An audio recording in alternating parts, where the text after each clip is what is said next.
The Rebirth of Malbec.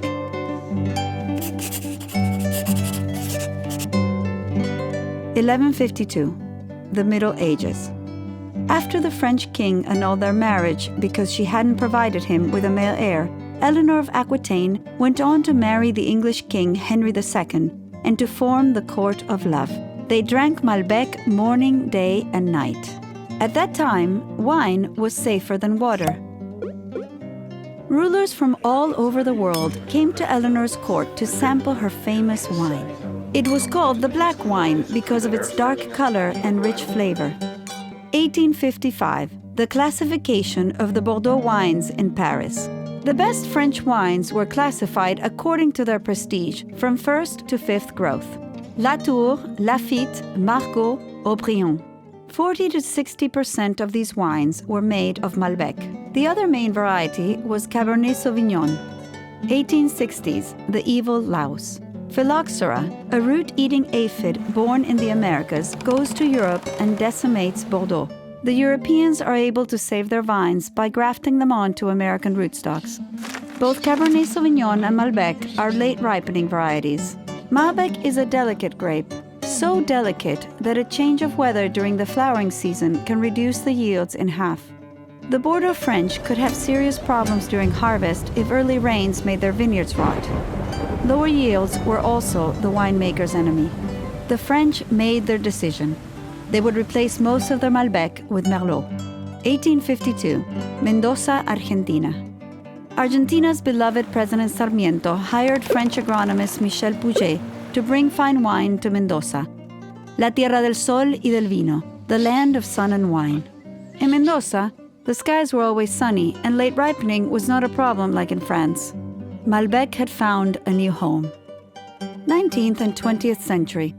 European immigrants, primarily from Italy and Spain, came to Argentina and more than doubled our country's population. They opened cafes and trattorias and drank wine with lunch and dinner, just like in their homelands of Europe. 1898, Nicola Katina. A young Italian from Le Marche came to Argentina with a dream, to have a vineyard of his own and raise a family. He planted his first Malbec vineyard in 1902 on the shores of the Tunujan River in Mendoza. 1980. Nicola's grandson, Nicolas Katina, had a dream to make an Argentine wine that would compete with the best of the world.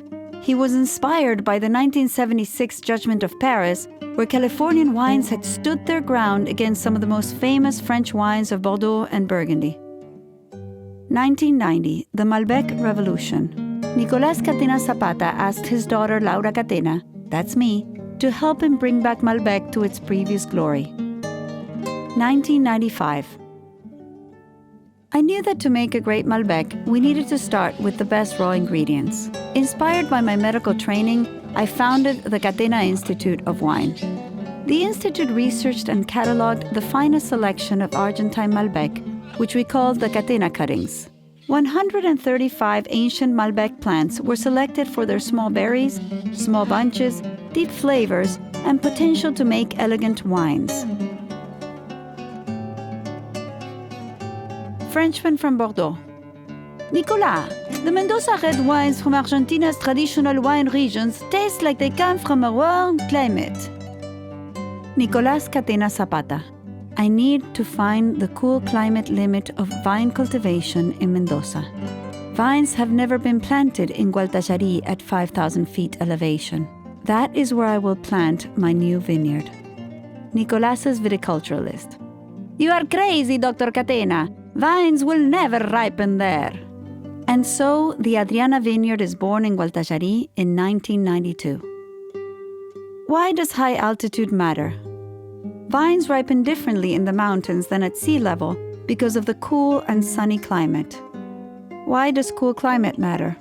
A wine's freshness and ability to develop and evolve over time comes from its natural acidity.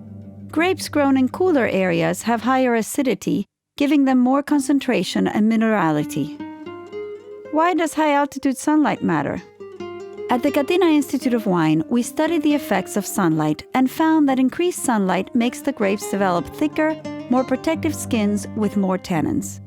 These higher tannins give high-altitude Malbec its concentration and ability to age. Why is Malbec famous for its smooth flavor?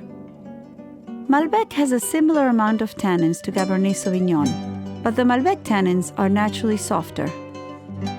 High-altitude Malbec, high tannin content, Malbec tannins that are naturally soft.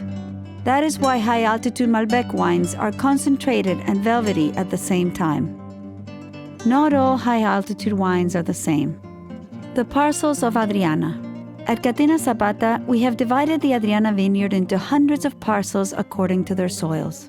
Today, minerally Chardonnays and ultra-elegant Malbecs are made from grapes grown in Adriana. Each parcel of this vineyard has a different glorious flavor, and we love them all.